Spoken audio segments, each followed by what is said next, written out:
কি কেউ কি বলেছে চুলাতে চিনিটুকু পাতিল ব্যবহার করে মিডল ইস্টের জনপ্রিয় ডেজার্ট কুনাফা তৈরি করা যায়, তাও আবার বাসায় থাকা উপকরণ দিয়ে।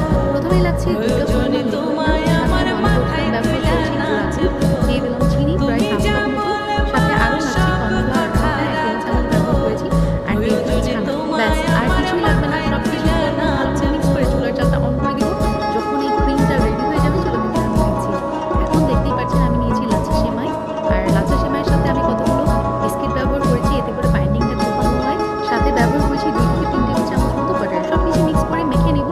আর এইদিকে আরেকটা পাতিলের মধ্যে বাটার মাখিয়ে আমি সেমাইয়ের লেয়ার একটা ব্যবহার করেছি, তার মধ্যে দিয়ে দিচ্ছি এই ক্রিমটা, যে ক্রিমের তৈরি আমি রেখেছি, আর উপর দিয়ে আবারও আমি সেমাইয়ের লেয়ার দিয়ে চেপে দিব। আর এই প্যানটা আমি দিয়ে দিয়েছি চুলাতে, চুলা হয়ে আছে, মোটামুটি 20 থেকে 40 মিনিট। আর চিনির শিরার জন্য এখানে 1 কাপ পানি নিয়েছি, সাথে চিনি দিয়ে দিলাম হাফ কাপ, এটা লেমন স্লাইস। বলক উঠে গেলেই নামিয়ে নিচ্ছি।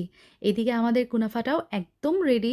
আমি ছুরি দিয়ে পাতিলের গা থেকে কুনাফাটা ছাড়িয়ে নিয়েছি, তার মধ্যে দিয়ে দিলাম এই যে শিরাটা। ঠান্ডা হয়ে গেলে আমি কুনাফাটা মোল্ড আউট করব, ইজিলি এটা পাতিল থেকে বেরিয়ে আসবে।